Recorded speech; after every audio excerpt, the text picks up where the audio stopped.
Well, people, if you do not recognize my guest today, then what the hell have you been doing? Right? This is the fourth time they've been on. We have Toby Poser, we have John Adams, and we have Lulu Adams, right?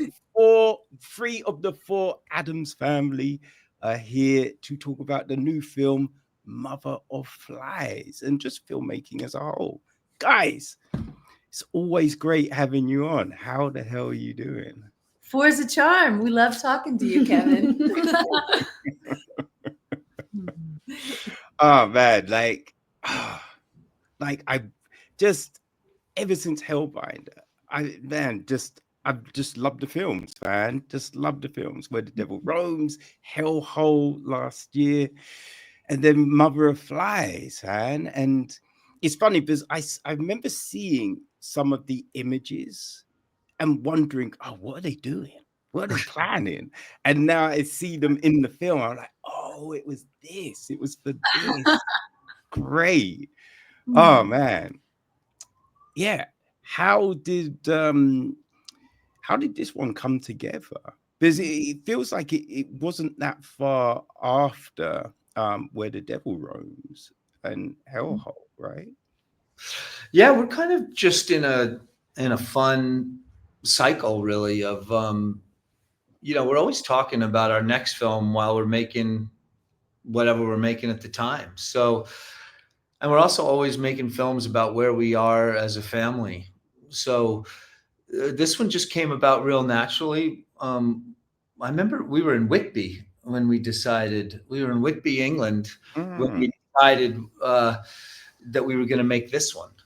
And I can remember that we were touring with Where the Devil Roams, and we came up with this idea and talked to Zelda about it, and we all agreed that it would be a fun one, and so off we went. We started writing in Whitby. So what was the acorn of the idea? Where did we start with when we thought of Mother of Flies? Probably magic, because when around that same time when we were traveling around with Where the Devil Roams, we met an amateur magician at a film festival, and he was doing magic for us just in the street. And that feeling of being a child and fascination with what magic is, I think tied into strangely tied into the fact that John and I have histories with cancer. And so that when you are being treated for something like that and you survive and you go through, particularly for John, an incredible, like, hard treatment, it's a kind of belief system and magic in itself, believing your doctors, fighting, you're in that strange space where you just, I think you want to live, and it makes you think about death a lot too, and in a strange sense you learn to have an appreciation for death as well. And so those are the kind of themes we were thinking about when we were formulating Mother of Flies, and we've had the most wonderful conversations with people every time the film screens. Yeah, it's funny because I was reading some of the LA Times article on you guys, and in that, firstly, like, because I was always wondering, like, Wonder Wheel, I wonder where they came up with that name. And that's where you guys met on your first date, which I'm like, oh my God, that's so great, right? But then it also mentioned, John, the fact that, yeah, you fought off cancer, but it ended your modeling career, which then led to the music. And I'm just like, yo, like, firstly, it's kind of like, fuck, man, like, for it to fuck up your career, you know what I mean? It's just like, damn. But I do love the music, man. So I'm just kind of like, well, there you go. I mean, we get the music. So it's like, I mean, come on. You know what I mean? So, yeah, it's you are able to, this is kind of like with the films, right? When it's like how you started off with the films, just making small little films as the family and growing and growing. And it's kind of like taking something from nothing, taking something from the smallest of pieces and then turning into gold. And from recovering from cancer, some people could just be like, well, can't do my job anymore, right? I'm just gonna sit here and, you know, drink and smoke and whatever, watch reality TV. But you were like, what other creative thing can I do? And you went to, and I think that speaks volumes, man. It speaks volumes, and it's not a surprise seeing everything you've done. You know what I mean? Like that you're that person. Yeah, I always say, you know, having cancer changed my life for the better. You know, it gave me the meaning of life. And it made me recognize at a super young age, you know, made me have a relationship with death, and it made me have to have peace with that idea. I was in a clinic when I did my cancer treatments, which means you sit in a room with other people together. If you're in America and you don't have insurance, you can, you know, you get cured in a clinic or you fight in a clinic. And that means you sit in a room that's no bigger than this room with 20 other people, and you all shoot chemo together, and you get to know these people, and you all survive or don't make it. And so you're in a real relationship with life and death, you know, and the most beautiful parts of life and death. And so ultimately, really, you know, I always say I'm glad. I would never change one thing in my life, and including that, because it here I am with a real love of life. And that's what this movie Mother of Flies is about. It's like a celebration of all those people. And there's so many of us, you know, everybody, almost, I imagine everybody has some relationship with cancer, whether their mother had it, whether they had it, whether they're a distant cousin or a friend or something like that. Or it doesn't even have to be cancer. It just has to be a fight for your life. There's a lot of fight for your lives. It could be alcoholism. It could be anything. And that's what this movie is about, is the beauty of accepting the fight and believing in the fight and believing in the cure, you know, or the possibility of it. And all those things come hand in hand. And we wanted to celebrate the doctors, you know, and yes, this is a movie about magic, but it's the magic of science. Ultimately, the necromancer, Toby, is an advanced scientist. Her magic isn't just wave a wand and poof, everything's better. You know, she's pulling her knowledge of nature and cures and magic. And so it was like, in an odd way, this is a real celebration of the doctors and the nurses that saved both of our lives. Yeah. That's, it is interesting. Like the way it all plays out, right? Just, oh man, like that end bit when you're looking down, there's something like, there's something beautiful about it, right? Like this thing was ripped away from her and she was lonely and angry and scared. But now she's at peace, whole again. And it's just like, just seeing that, like, yeah, there's something about that shot. You know what I mean? Yeah, that's the dichotomy of love, survival. It's the, you know, it's very, all this stuff is super complicated. And we wanted to show the complication, but the interweaving of life and death. Yeah. And so it was fun to personify death through Toby and show that death is full of love too. You know, I mean, because it really has to be, right? You can't live life and fear death. You have to live life and love death and know that death is as loving as life has been. Yeah, because it's, it's inevitable for everyone, right? You're gonna get to that point. So instead of trying to, just be scared of it, just enjoy the road to it, as it were, and make the most of everything. Yeah, 100%. And also have faith in death, like look how, look at how amazing life has been.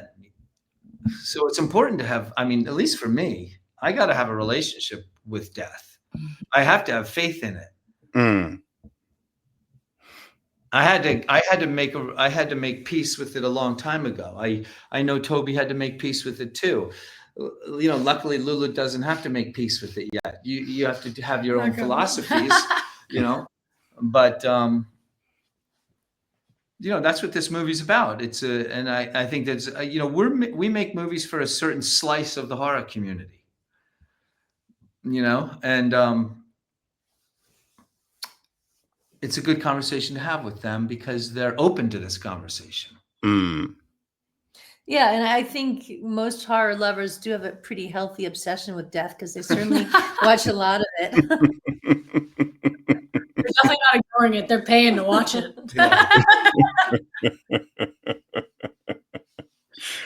Yeah. Now, in the clinic, did you come up with the way to die in the clinic, John? Or did you figure that just for the film? Oh yeah, no, that was that's a direct. Everything in this movie is taken from real life, and that conversation that I have with my daughter is definitely something I had to that came up into my life, and the reason was the process of chemo and radiation and the chance that I might die, like when my percentages weren't great. I needed some kind of power. I needed some kind of something that I felt in control. Yeah. And unfortunately, that is where suicide comes up. It comes up in a lot of people's lives. When people feel out of control, they feel like they can't survive something, or it's something that a lot of us have a relationship with. And yes, so that came up, and then I had a relationship with that button, and that conversation in a way comes from me trying to have a sense of humor about that very complex subject. And so the family knows my relationship with that, and we've had hard but also funny conversations, and that's a representative of one of the funny ones. Yeah, just the kind of like they'd have to try and work out what was the thing, and it's just like, God damn. Yeah, I was really kind of recently, last week we had a screening in Brooklyn, and right after the festival someone came up to me and he said, "Oh, I know my ways too." He's like, "I think I'm like 4 or 5," and he started listening them off to me. I was like, I'm so glad we can like have a dark laugh about this. It's covering and helping, and I was like, all right, you're at like quadro, like pinto suicide, and okay. Yeah, and it's in no way is it making light of the subject. It's more shining light on the subject. Because there's more than just me that have this thought, and it's a very taboo thing. It's a very taboo subject, and so it's we're really thankful that we can talk about taboo subjects in horror. That's one community and one audience that's open to these kind of conversations. Yeah. Oh yeah. Like I think if this was in a Hallmark movie, they'd be in uproar. Hey, Yeah, and I'd imagine a lot of Hollywood movies, like if you were under the thumb of producers or things like that, they might say, this is probably inappropriate. We should probably take this out. Yeah. I mean, I don't know, but I imagine that might be tough for some people. I think so. I think, yeah, I don't think Warner Brothers or Disney are letting that through the edit. Yeah. Oh man. Like, I think all your films, there's this distinctive feel about them. And I think Mother of Thighs it seemed to have this different kind of vocal voice to it, like the way the characters spoke. There seemed to be a different rhythm about this one to, like, say, Where the Devil Roams. Like, was that something you were intentionally looking to do, or it's something that just maybe just happened? I think it just happened. In this film, we did have more of a full structure going into the film than we normally do. We do like to discover a lot while we're shooting, but because we only had Zelda for a short while in her summer college break, we did kind of go into it knowing more about what we wanted to say in specific kind of tighter scenes. And then there was a lyricism and poetry that we wanted to add to the film as well. That's something we do in a lot of our films, but this one definitely is threaded throughout in a constant way. So I think it just felt natural. And again, some of the conversations actually were just ripped from conversations we have as a family. So the whole thing, even the poetry, just felt organic and natural. Like it kind of knew how it wanted to express itself from the get-go. Was it a quick, like, writing the poetry, like, how easy was that aspect of the script? I think it was easy. John and I kind of were doing our own sort of tandem, reaches for the poetry and the narration and the spell work. And then as the movie really was coming along, almost at the end, we realized, okay, I think it's earned something here. It needs something there. And I wrote something like 2 months ago when I was just thinking about the scene, and we've gone back to it, and it now really just seems to work intuitively. So it was quite easy. And the two of us, I mean, I know I really enjoyed working with John on that element of the film. It was nice that we both could contribute to that, to like the spell work and the narration. And John really advocated for that, and I'm so glad you did. Yeah, no, that was I really enjoyed that aspect of the film. It was different. You don't really see many witch slam poets in things, so yeah, it was nice.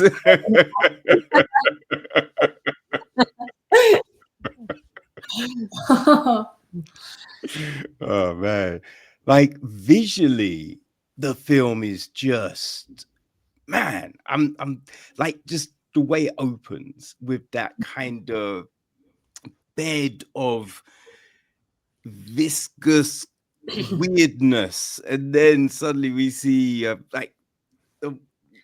you there, and it's just like, oh man, it's like so striking, right? And then you've got you at the table with just the haunting look on your face. It's just like, oh man, like,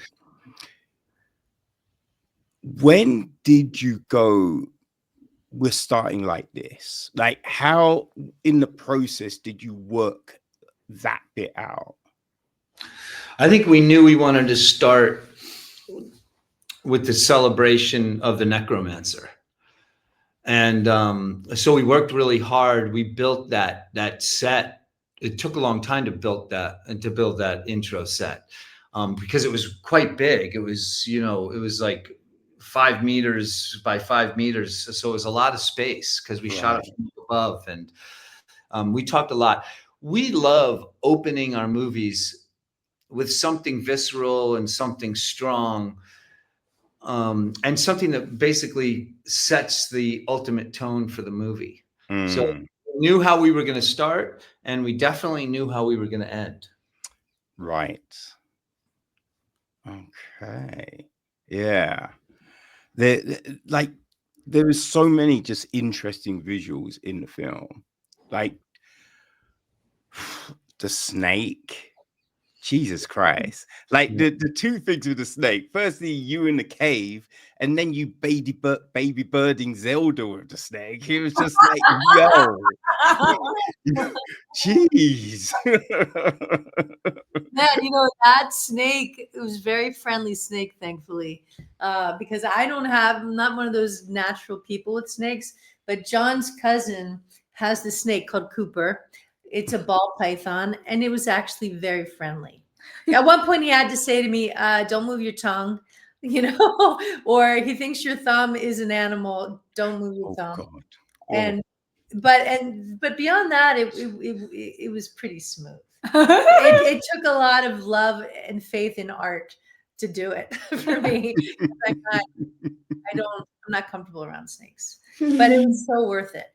Yeah, that was a great day. Great day. Do you like snakes? I don't know.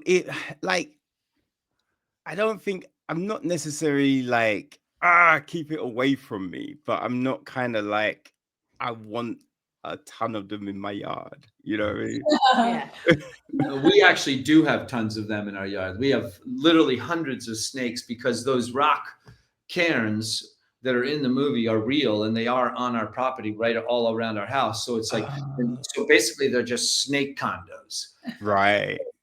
In the spring, summer, it's everything's slithering, and we love it because it does mean that they're eating the mice and they're eating. Yeah.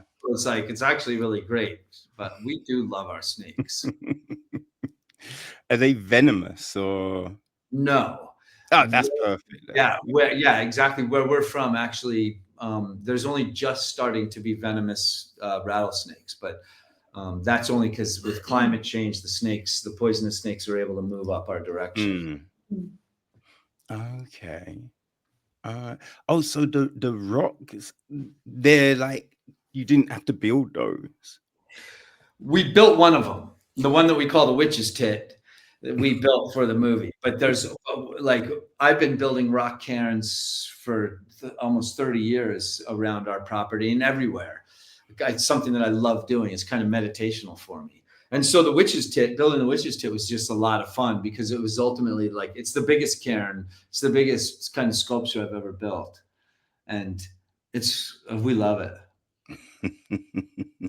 Like how long does something like that take? Because I guess you're having to find the right rocks, right? It's not just simply just stacking anything. You have to find the right ones to be able to balance and, you know what I mean, support and everything like that, right? Yeah, I think I started in the end of winter, and I was done by the middle of summer. So it took a long time. There's a lot of rocks there, but it's fun. Like it honestly is like my exercise. It's my meditation. I don't do yoga. I don't go to a gym or something like that. That's where I do that stuff. It's kind of like prehistoric Lego. It is. It totally is. I'll tell you what. When we were editing Mother of Flies, we were in Scotland, and they love stacking stones too. Yeah. And it's like, I realized, that's where like my family is from. So that's where my ancestry is from. So it's like, now I know where I get this weird primal desire. If I see a stone, if I see two stones, I have to put one on the other. And it definitely comes from that Scotch DNA.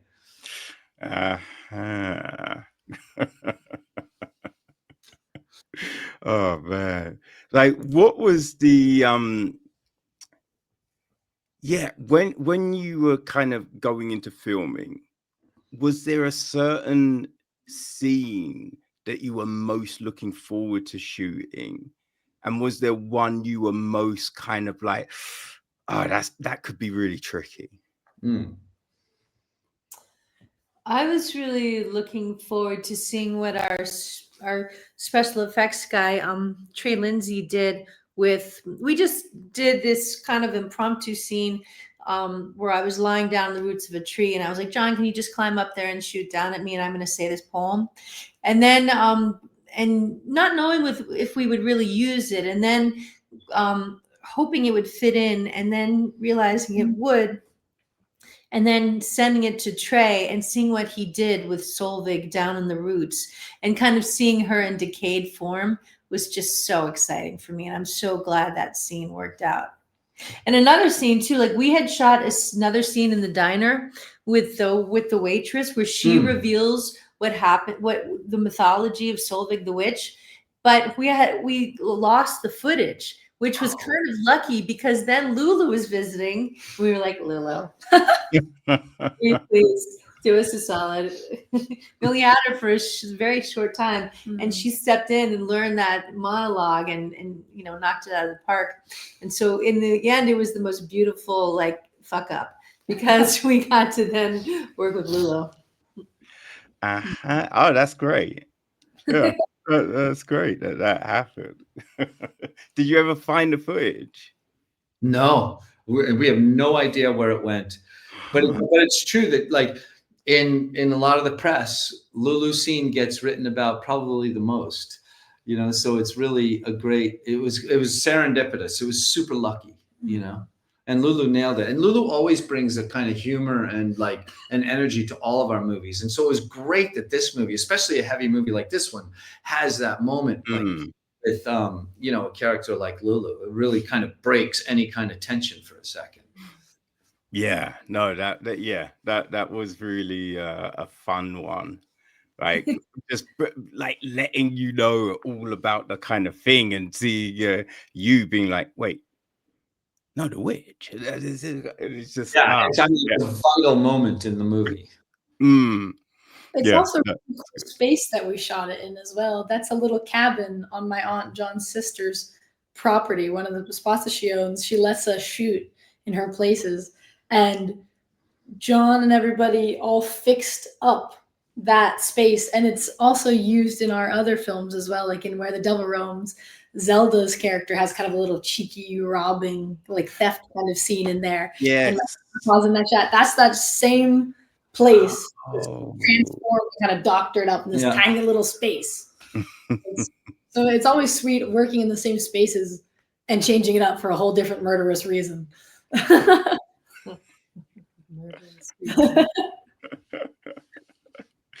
Oh man, like what about the house? That house was crazy. Like how did you find that? Yeah, that's our house. That's pretty much kind of what our house looked like. However, Trey composited in the trees. So it's basically the profile and the feeling and the shape and the color of our house. But Trey composited in those trees so that it like was grown from the forest. I love what Trey did with that. Oh man, it looks so striking. Yeah. And the interiors as well, we just carried up a lot of like bark from trees that had just been what's it called? Milled. Yeah, and so we carried them up into this barn, and John kind of would sort of nail them into the walls, and then again Trey would come in and kind of give them the roots, and then John would build the beds of moss and some trees, and it was really cool. It was fun. It was very fun. Right. Oh man. Yeah, that was like, where did the thought come from to kind of have that aesthetic for like the witch's place? Well, we wanted,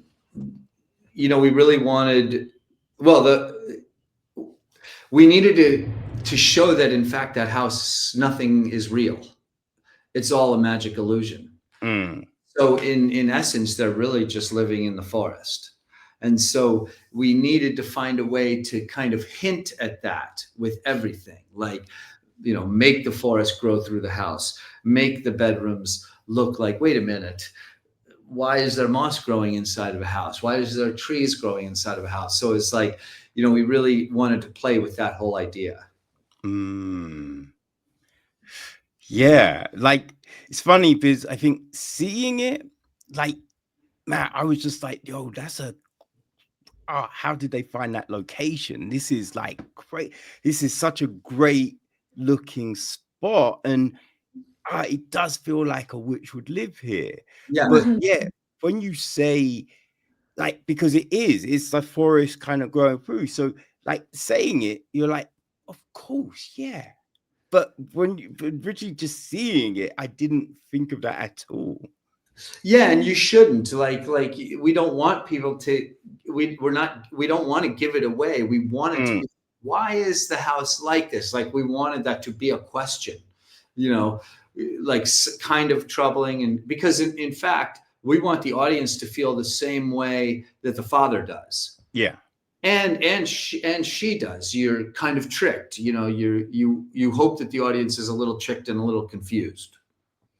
Oh man, like this is a thing, right? So a lot of times you'll watch something and straight away you know where it's going. You know what I mean? You'll be like, okay, so that's gonna happen, that's gonna happen. All right, and maybe it doesn't, and it does, and you're just like, ugh. But with this, I had no clue. Oh, good. Right? I literally had no clue. Like what I was thinking was something completely different. Right? I was thinking, I don't know. So I don't want to give anything away, but I'm wondering if I could. I kind of thought that the witch was looking to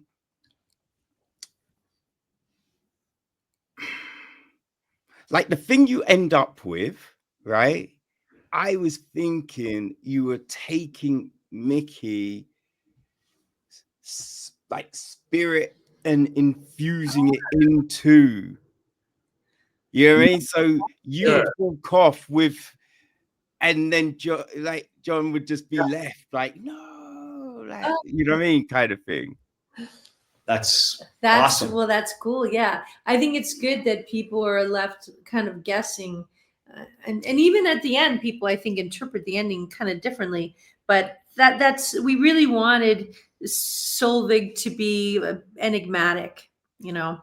So, but also like kind enough so people didn't expect the turn at the end. Yeah, things really go into like high gear. I mean, she's complex. I mean, because death is complex. But she's always honest. Like she always tells it like it is. Yeah. It's it is a great turn. It really is a great turn. I enjoyed the hell out of that. But yeah, we knew we wanted to make that movie when we came up with the end. Like a lot of the time, that's when we know, oh, it's time to make a movie. It's like a lot of the time you have an idea, but you don't know what the end is. But when you realize, I remember when we realized what the end was, we were like, let's rock this. And that was in Whitby, because we had been talking about this idea for a while, but in Whitby, we realized, oh my God, if this was the end, now we know everything. Okay. So once you've worked all of that up, when does the title of the film kind of find itself? We were nearing the end. Zelda maybe had already even gone back to school, and we were just about to shoot the final scenes in the fall, which are Solveig's flashbacks. And we were just throwing around like titles, but Flies had been giving us hints the whole summer, because these flies were like Cecil B. DeMille, Mr. DeMille, we are ready for a close-up from like the start. They came to perform. And so eventually we took the hint, and it was like, oh, flies, they're the perfect symbol of, using death to renew. You think of magic, eating off of dead things and then turning in, the larvae that turns into flies. Thematically, they were like giving us a hint. And finally we took it. And motherhood, I think, is a part of the film.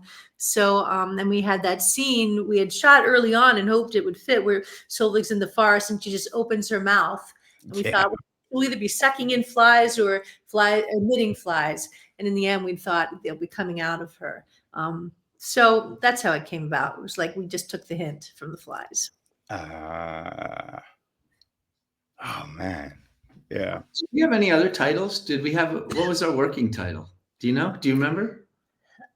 Sam Hain. Oh, it was, right. Yeah. Sam Hain. Samhain. Yeah. We were that was on that's right. That's what our original title was. The thin veil between life and death, unlike that holiday. Right. Okay.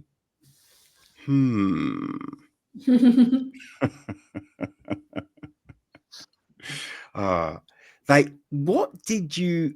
There's the scene with Mickey lying down, right? Zelda lying down, and then you kind of pour the stuff.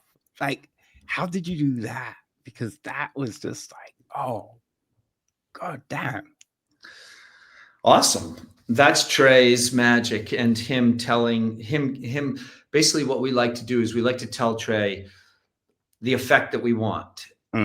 We know that we can't do completely honestly on film, but we film all the pieces of it. Yeah. And then he composites them together. So actually that was Toby had to keep dressing Zelda with effects on that one. Remember, you brought all the goo and I made a tumor. Yep, and she made it a tumor, and we filmed Zelda quite a bit. We filmed Zelda's belly quite a bit, and then Trey composited all those pieces in and added another last touch with chicken parts to make it exceptionally gooey and awful. So it's basically like a lot of composites. Oh man, it looks so impressive. Yeah, I think it's chicken gizzards that ultimately is what's in that hole. It's so great. And it's hilarious because if you saw our emails or our texts, I mean, I'm sure we're being watched by somebody because the texts are just like ridiculous, So Trey, we really want her belly to look like a well of meat, So. Oh man, yeah, it looked like all the things look so great. Like all these different looks. Like there's a bit when you're kind of going through the forest and you see, like, I don't know, it was like a kind of those people that were doing the thing to you. It looked like one of them kind of frozen, like, but rotted. Yeah, that was fun too, because we needed to come up with a way that they were immune to the necromancer's magic. And so, lime is what you put on rotting bodies so that they don't stink. And so in a way, like lime is, and it's white. And so we thought, oh, that's a great way to like stop death's magic, is to cover it in lime or cover yourself in lime so you can't be affected by magic. So that was really fun for us, just because we got to have that wonderfully artistic metaphor of a shield against magic, death's magic. Yeah, it looked like they probably had a lot of fun. Toby did all that makeup. Oh, I don't know if it was fun getting it off, but it was fun to put them on. Then we were there in the middle of the woods, and they're in all their costumes. We just had a quick lunch, and it was like, finish your sandwich. I'm getting you all dolled up. Yeah, get all those people ready. I remember. And then as Toby got them done, she'd send them over and I'd film them one by one. So we had each single of everybody. And then by the time she was all done, I grabbed the group shot and that was that. Mm-hmm. Yeah. Oh man, it's striking. But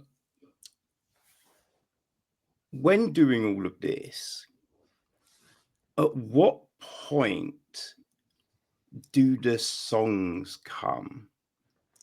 Because like I always enjoy the music, but so those individual songs, I remember listening to them when they appeared in my iTunes, but then seeing them in the film itself, it was just like it was perfect placement, right? And I know you edited it, John. Like, so how does like that part of it come to you? Because that's a real skill of being able to, you mean just find that perfect place and then make sure it doesn't overstay its welcome. You know what I mean? Sure. Yeah, well, thanks. That's a huge compliment. You've always been so positive about our soundtracks, and that kind of positivity inspires me to keep going. It's like permission to keep doing this stuff. So thank you for that. Whenever we come up with an idea, we start writing the music first. And so you're right. You heard every one of these tunes before the movie because we wrote all these tunes and we put them up on our, we just put them right out. We're not the kind of people that hold back anything. As soon as we write something, we put it out. But we wrote about 30 songs for this movie. Yep. And in fact, I think we only used 4 or 5. 5. Yeah, 5. So, once we had the edit, we kind of brought in just all 30 of those to see if any of them fit anywhere. And so all the ones that landed, just like you said, they just fit. Like we put them over a scene and we were like, oh my God, this is great for this. The lyrics describe what's going on, like Lulu's scene. It was perfect for Lulu. It was like, that song is called Rotten. And it has the energy of Lulu, but it actually has the lyrics of what's happening. So it was a real, so all those things are just like, if they fall into place, great. If they don't, this movie especially is more real sounds of nature than it is music. So the music that hit really hit because it was meant to be there. Has there ever been an occasion where you like none of the songs fit, so you had to kind of create something extra? Yeah, that's happened. It didn't happen so much in this movie, but in other movies, there's been like Hellhole. I had to write a lot because the music that I had lined up wasn't working. So in Hellhole, I wrote a lot of songs for a particular scene. Right. But this movie, I'm trying to think. I think every single song just fell into place. This one, because we wrote 30 songs, so we had like heavy songs. We were all working on a newer style that was a little more mellow, a little more melancholic, and so those songs just really sat really well. And the lyrics we knew what the movie was about, so the lyrics were written for this movie. So yeah, this one really fell into place. I loved doing the music, and I'm glad it's not music saturated. Yes. Yeah, no, I think that's a problem sometimes. You'll watch something and you're just like, wait, why is there music here? There doesn't need to be music here, right? I forget what it was. I was watching something and there was meant to be this really like, I know it's meant to be this powerful scene, and they've got this awful music, and I'm just like, the scene should just speak for itself. You don't need the music, right? Like, just let us sit in these emotions rather than have this awful music playing, and I think a lot of people rely on the music to kind of go, this is sad. Now, oh, you're meant to be angry here, people. This is an angry one, right? And they're relying on that because the dialogue don't cut it, right? But I think the way you utilize music in your films, that always feels like the way it's meant to be done. Oh, well, that's a massive compliment. Because I love doing audio. It's so fun. It's so fun. Yeah, this was really, I think, a really cool exercise in, what's the word, temperance, resistance.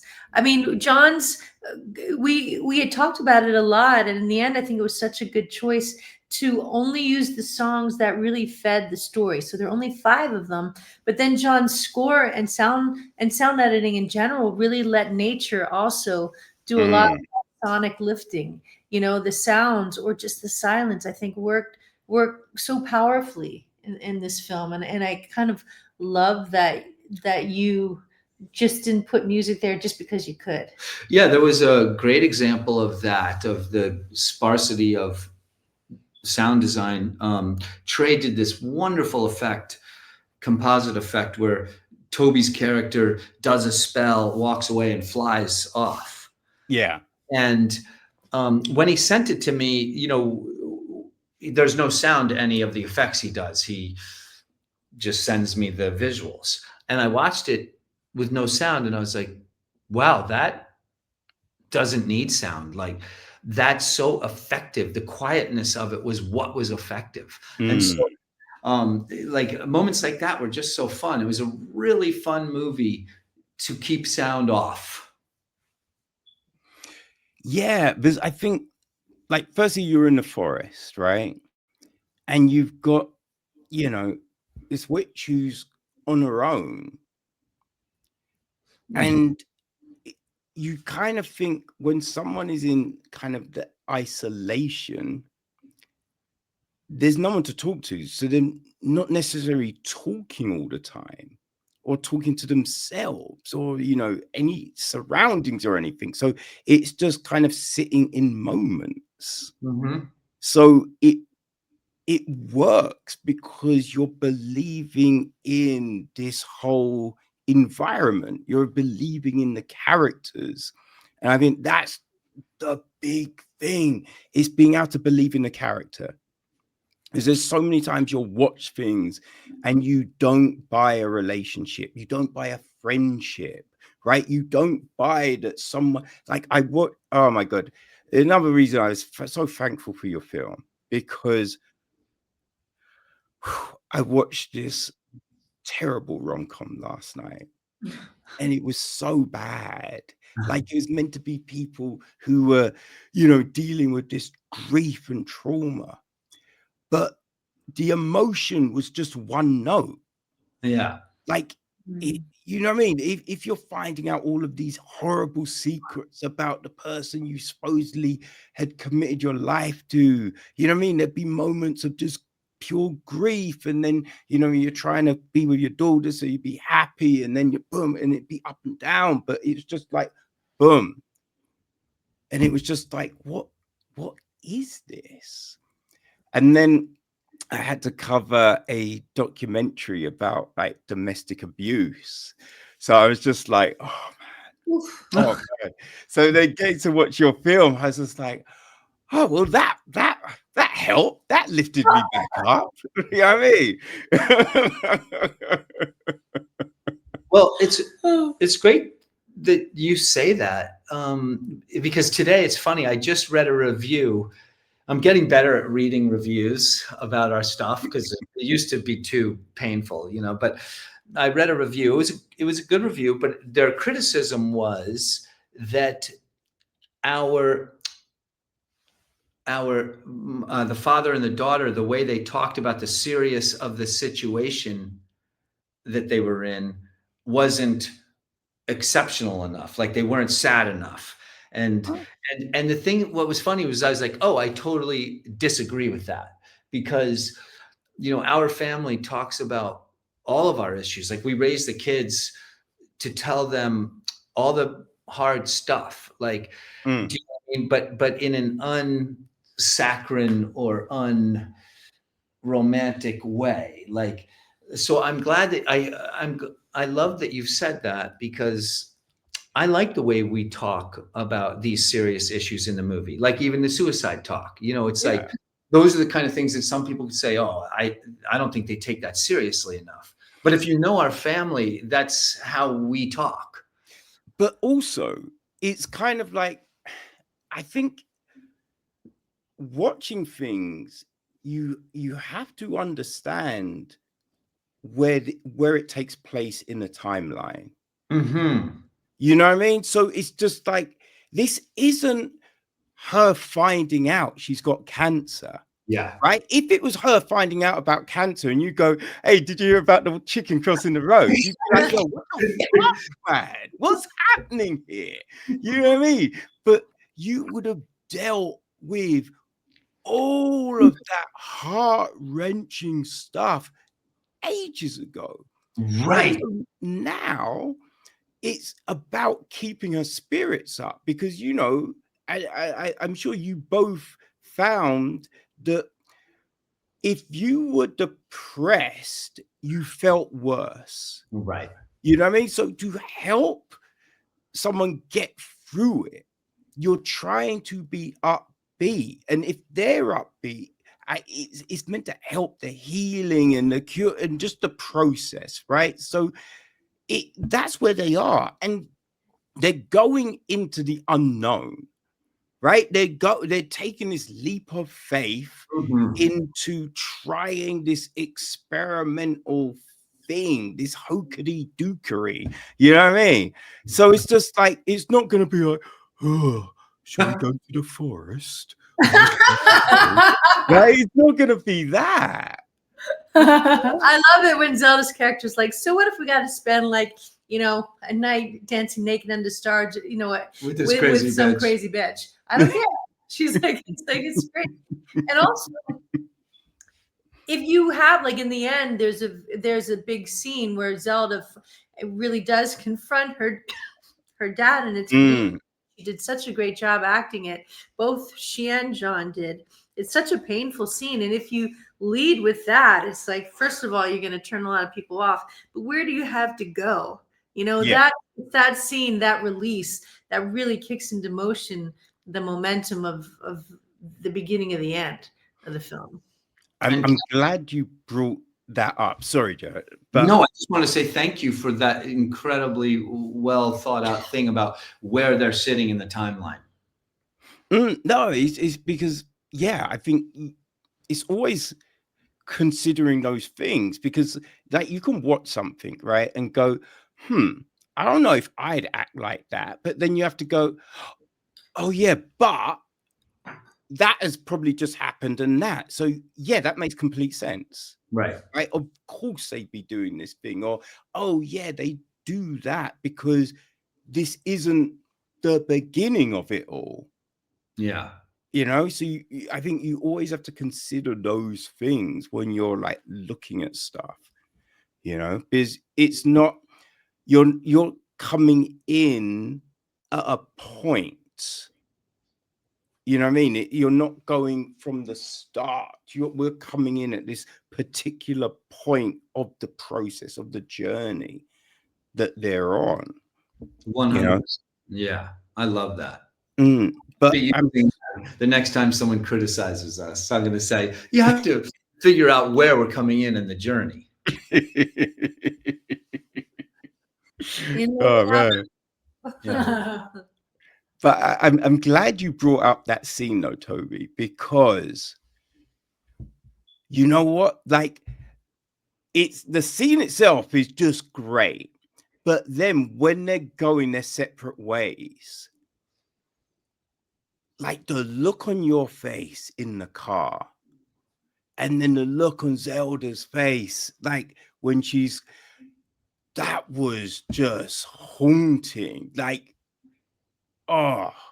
you could kind of feel the regret and pain on yours. And then her like frustration and the kind of like, why isn't he just going along with me? Why question everything? Like what? And you just felt that, and it was just like, oh my God. It was so well done. Like, how easy is it to get into those kind of mindsets, right? To be able to, you know what I mean? Just pull it off, because you can think. Like there's certain times when people go, yo, what's up with you? And I'm like, what are you talking about? I'm smiling. And they're like, you ain't smiling. And I'm thinking, in my head, I'm thinking I'm smiling. You know what I mean? So like, but how how do you pull off like the emotion, being able to project that thing, right? The thing that is just needed for that scene so well. Yeah, that was, I think Zelda really is the one that brought it to that scene, because she had to do a whole range of emotions, including like she had to do what you said, which is just to be like, why is my dad just so difficult when I need him to not be? And then she's frustrated with him. And then after he leaves, she's kind of crying, but she steals up too. So that's something that I really loved. I think my favorite part of that scene is the very last couple seconds where the camera rests on her, because you can see that, okay, now he's gone, and now it's time for me to focus and find my power. And I love, so that was incredible that Zelda did all of that in one scene. I think the point of that scene is the truth about any disease, which is no matter how much your family or your lover loves you, you are alone. It's your battle. Yeah. And yes, you can have love, you can have whatever, but that is a moment that we wanted to recognize about all people with all diseases, is no matter how much support they have or not support, you're alone.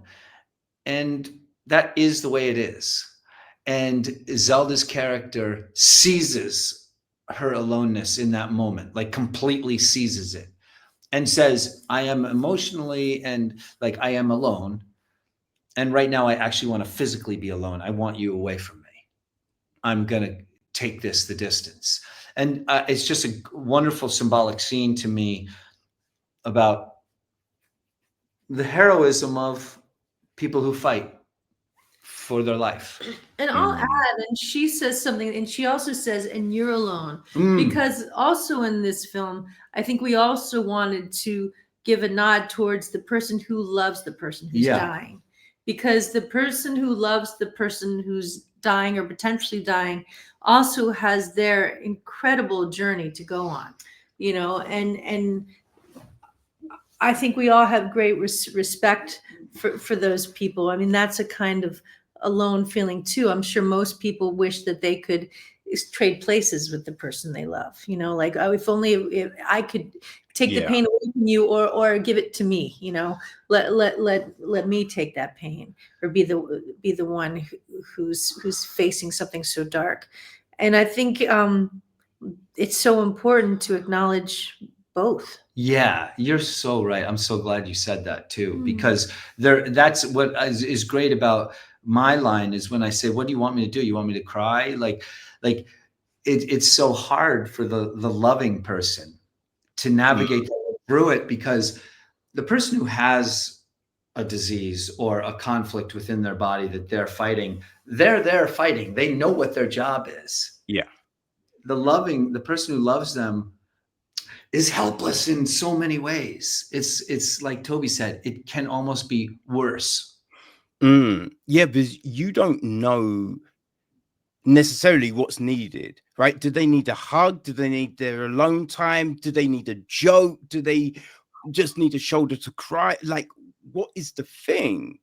You know what I mean? Because you could go for a hug and be like, I don't need that, go away. You know what I mean? And it's just like, but you can't take offense at that, right? So it's just, you are kind of tiptoeing around this thing, looking out to solve this Rubik's Cube of emotion without a rule book, you know?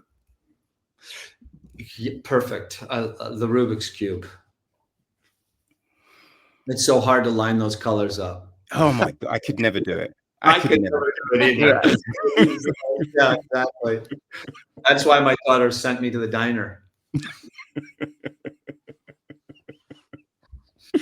Oh man. No, there are so many things to like about this film. There's so many things. Just the striking visuals, the way you act it, score it, just the way you're not afraid to just let the moments speak for themselves. You know, it just works so well. So well. Massively cool. How easy was the edit though?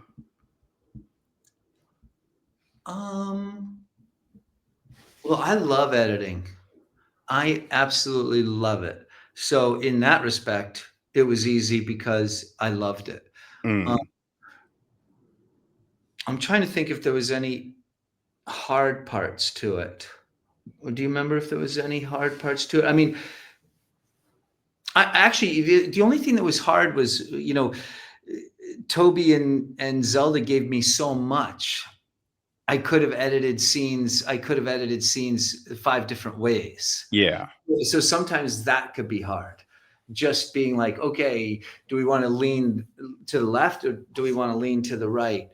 But ultimately, I just loved editing it. We took our time editing it. The way it works is I kind of edit something rough and I'll show it to Toby and Zelda. And if they think I'm on the right track, then I'll really start to nail it down.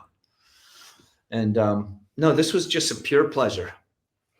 I think the hardest thing was trying to make sure that I didn't leave too much air in the film, because it is a very naturalistic film. It's very, like nature just is the main character. Yeah. And, so I had to try to balance.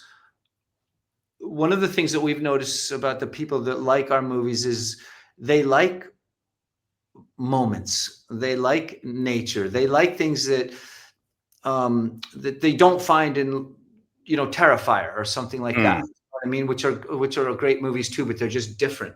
And so I think trying to find, making sure that I didn't go too heavy on it, but gave the audience what they deserve.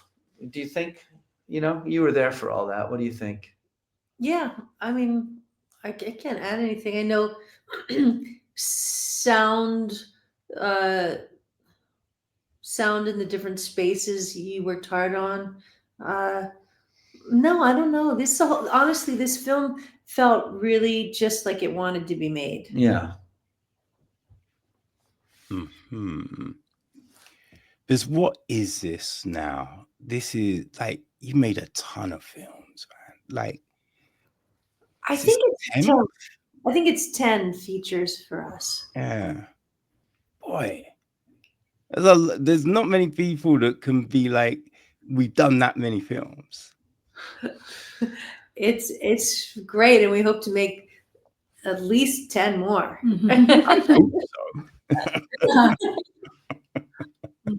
Like with this one, do you think, like, because you've kind of worked this process so many times now, like the music and everything, doing the songs, that you've now kind of found that complete rhythm to it? You know what I mean? Like you know how to write the songs that will completely work with the film. You know what I mean? And you know what I mean? Like you know exactly all those elements, how they will line up, even without having the film itself ready. And you know what I mean? Yeah.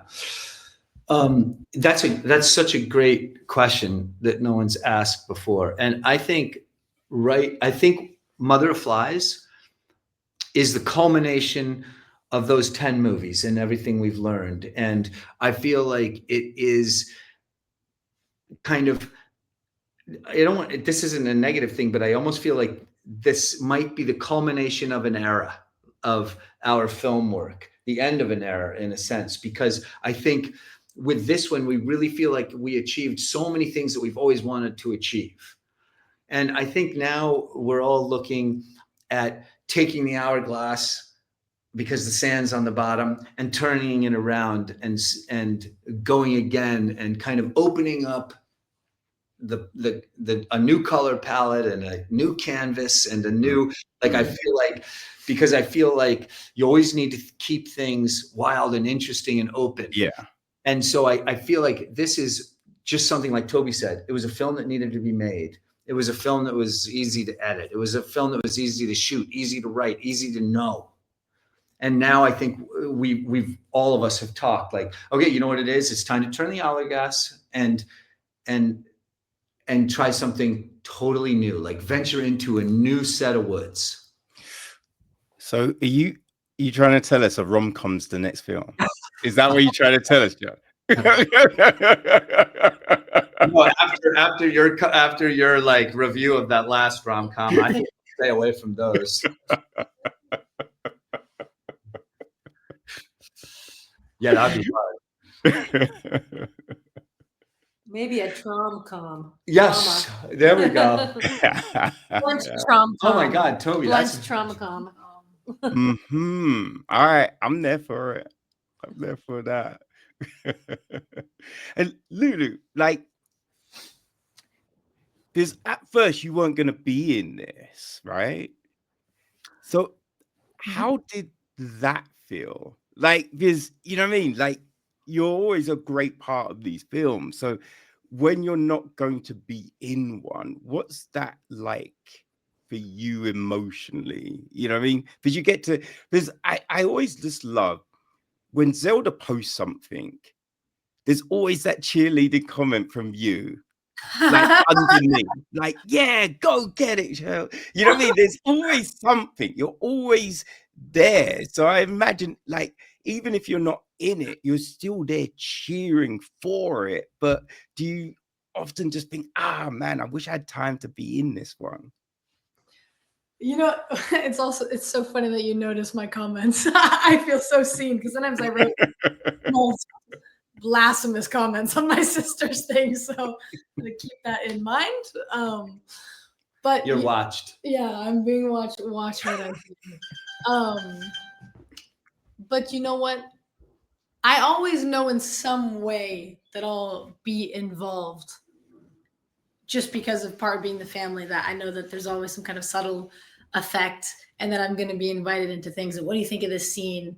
What do you think about this? Or if I know that if I visit at any point, I'm going to be doing something in a film. So I know if it's not a cameo, it means that I'm set building with John or something. Yeah. So I always know kind of in that way. So I'm never worried about, I'm not in it or I'm excluded or something. I know that there's always an opportunity. And if I want to come home, they've all been really good about being like, we want you, whatever capacity, whatever you want to do, you have it. We want you. So I never felt exactly like I'm missing out. I mean, I always, of course, want to be even there more because I have lived, at home before. And so since I've been gone for years, it is different, and I'm aware that that's different. But I guess it makes it more kind of like a concentrated, exciting thing when I do come back. And so when it is something like, oh, we lost the footage, can you do this? I'm like, yeah, take it. I want to. Can we do it right now? Drop your sandwich. It's always about the sandwich. There's always a sandwich in those texts about the bloody stuff. It's like, hey, did you bring the chicken guts? Also, are you picking up sandwiches today, or is it us picking up sandwiches? So yeah, I'd say I just always kind of feel like I'm always involved, no matter what. Honestly. Yeah. There is just something about that Adams family DNA in these films, man. It's just, there's such a distinctive voice to them, which is really does set them apart from all these other things. So yeah, I mean, that's always a great thing. I always look forward to what's coming next. Well, beautiful. Yeah. Well, we're working on something for you. Tremendous. Yeah. Can't wait. Like, Yeah, so now you're just promoting the film, and like, what else is keeping you busy? Well, right now we're doing this wonderful festival tour, which is amazing to us. And in one sense, it's like our theatrical. And, you know, the whole festival tour is amazing because we're out with meeting tons of people. The horror audience is just an exceptional community. And like, we're in Warsaw, we were in Sheffield, we were going to Amsterdam, we're going to Sweden, we're going to Denmark. And what's great about it, doesn't matter where you are, the horror community is incredibly inclusive, very open-minded, and art oriented. So it's in this world today, it's a great community to be a part of because you really feel the humanity of it all. And while we're doing that, I'm editing the first scene that we shot for our next movie, and we're just kind of nailing down the script, and Toby's doing all the pre-production work. And so we're basically we're going to be home in 3 weeks, and then we just go next movie. Awesome. Yeah. Awesome. Oh man, can't wait. Yeah, us too. Like, you know, talking to you, talking to other people, talking to Lulu, talking to Toby, you learn so much about what you've just done, and you want to take all those lessons and apply them to what you want to do. And I'm thankful that each movie makes me hungry to make the next movie. I'll be sad if that ever changes. Yeah. Definitely. Oh, I have to bring this up as well, because when I read it, I was just like, couldn't happen to the nicest of people, but Fantasia. Isn't your film the first non-Canadian film to be heralded as the best film? Yeah, it's the first American film in 30 years to win the Cheval Noir Award, and which is just amazing. I mean, I think we're still pinching ourselves. I'm still pinching myself. Just what a beautiful honor, and from a place and team that we just love devoutly. So it was incredibly special. It was a wonderful way to kick off the tour of Mother of Flies. We couldn't have asked for a more beautiful gift, truly. And Fantasia's changed our lives.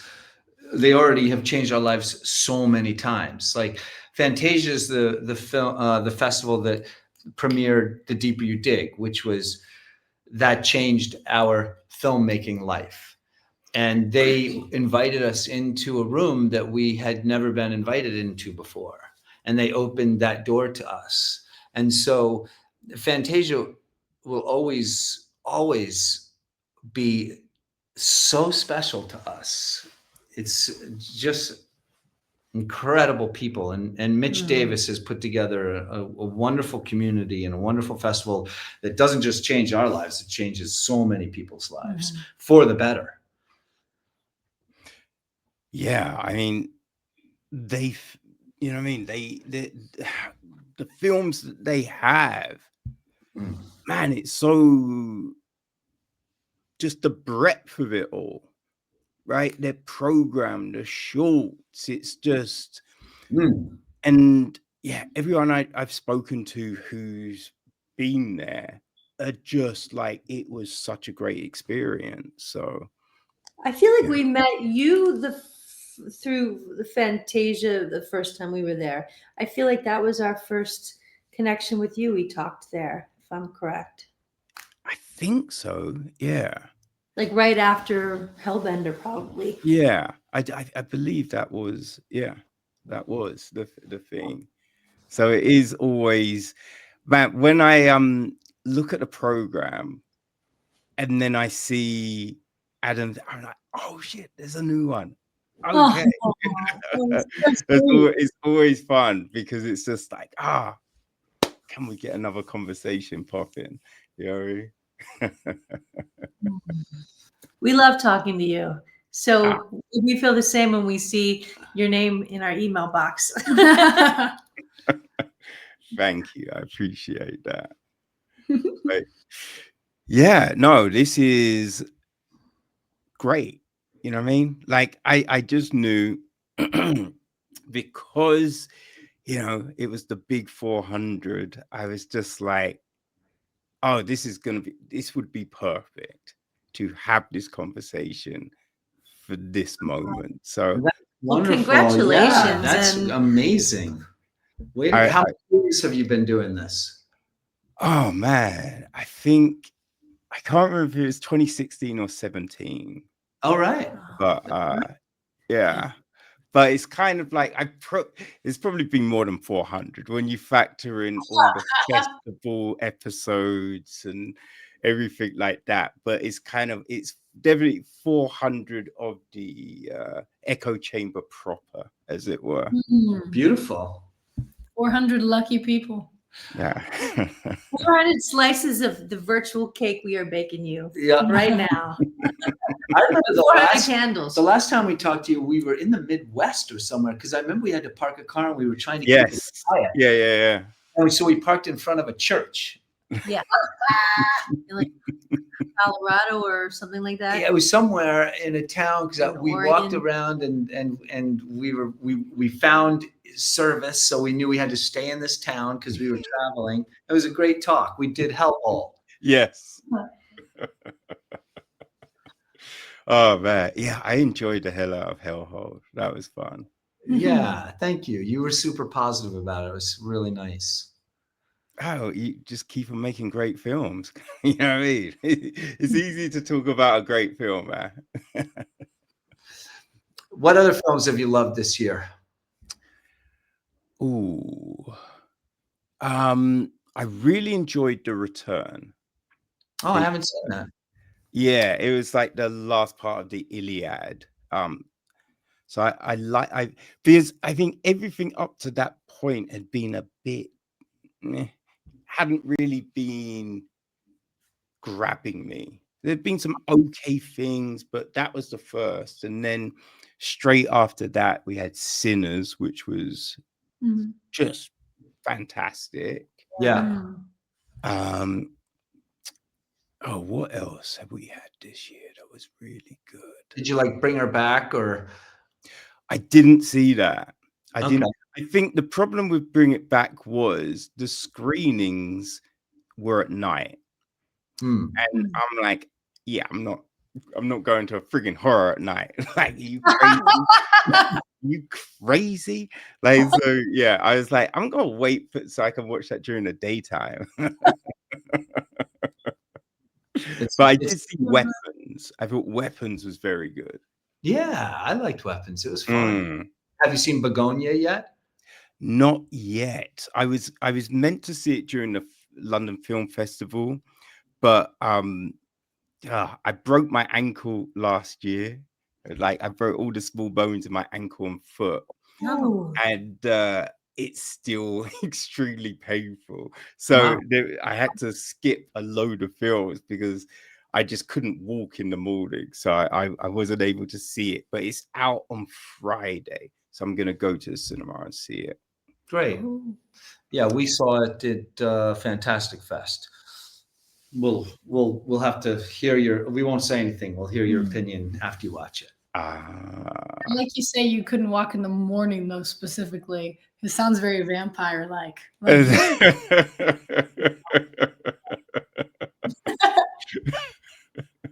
Oh man, if only I was Blade. That would be cool. And the Fantastic Four was good. I enjoyed that. I thought that was well done. I haven't seen that one.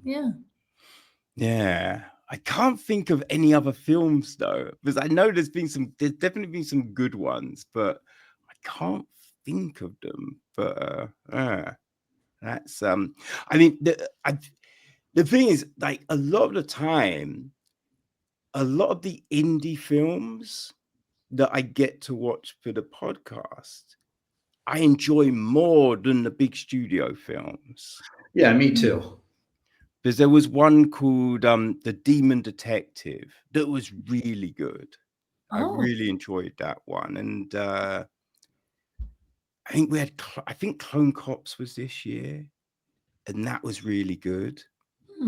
So there's been a good few like indie joints that have just been really enjoyable. Nice. I haven't heard of either of those. Yeah, neither. I'll look forward to them though. Yeah, if you like Flash Gordon, yeah, the Brian Blessed one, then you'll like Clone Cops. It's got that same kind of feel to it. And The Return we did see The Return. Yes, right. We saw The Return, right. Cool. Because I think next year Christopher Nolan tells that story. He's got the Odyssey next year. And the cast is great. So, and I do like Christopher Nolan stuff. So I'm definitely looking forward to that, seeing if he can tell that story well. So that'll be interesting. So what has been your favorite thing? I think Bring Her Back was really, I mean, it's brutal and hopeless, but exceptionally well done. Yep, I loved Bring Her Back. Is it better than Talk to Me, or the same level as Talk to Me? Yeah, I liked it more too. It was a little more like Talk to Me, I would say would be a little more, in a sense, like teenage like Hollywoody kind of, and it was great. I loved it. I'd say Bring Her Back is a little more. Ugly Stepsister. I loved Ugly Stepsister. Oh yeah, that was great. It was really fun. Of the non-horror, I think it was this year. Past Lives was really great. Have you seen that? You should watch that. That is a really nice one. Yeah. I like Past Lives. Yeah, I've heard good. I can't. There's a problem with that because of the subtitles, and I can't see it. It's so irritating. Yeah. But I saw her last film, The Materialists. Oh yeah, I saw that too. Yeah, I thought it was well done. Like, I knew where it was going. Yeah.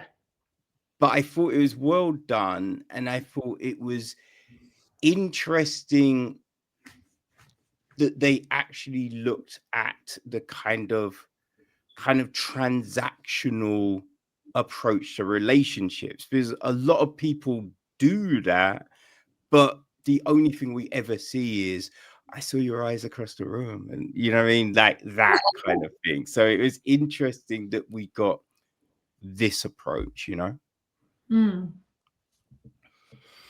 Yeah, I don't know.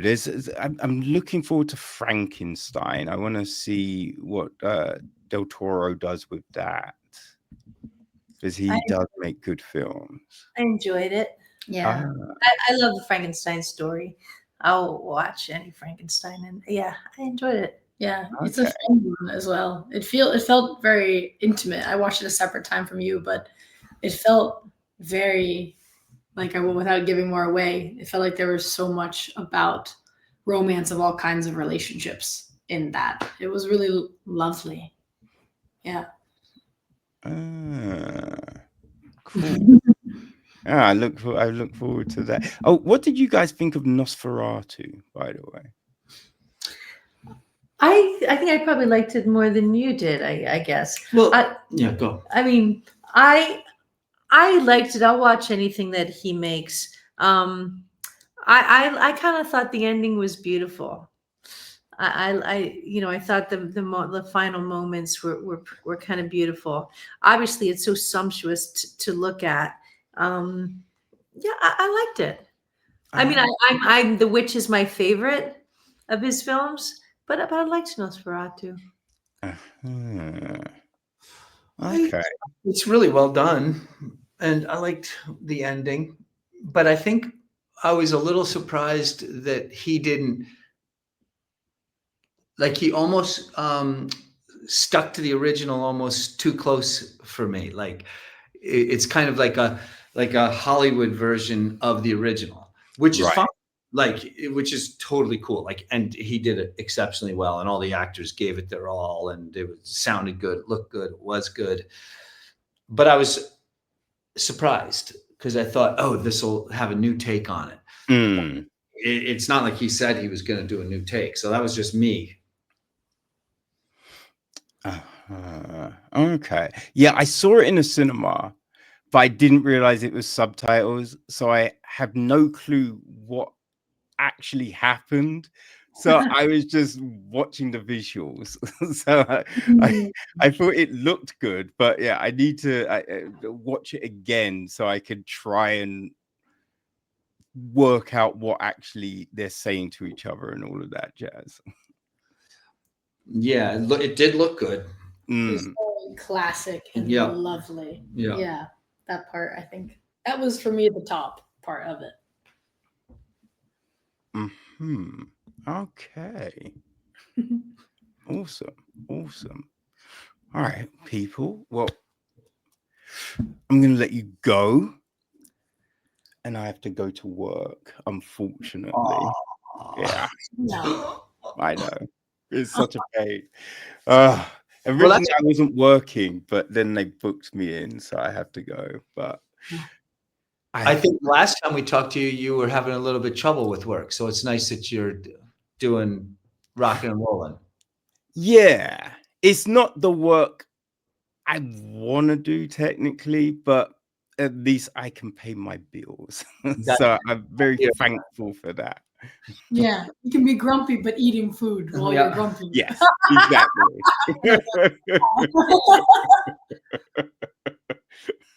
Well, it's super generous of you to have us, and we love talking to you, and we can't wait to complete our next movie and hopefully get it in front of you, and hope that you talk to you again. Hope that you like it so that we can talk about that one. Yeah, well, I'm sure I will, and yeah, I cannot wait, guys, because man, there's just something about the way you tell a story that is just captivating and magical. So I appreciate you guys just keeping on doing it and making more gems. So yeah. Thank you, Kevin. Happy 400th birthday. Nosferatu yourself. Thanks a lot, guys. I appreciate the hell out of you. So enjoy the rest of the festival tour, and happy filmmaking. Thank you, Kevin. Peace. Take care.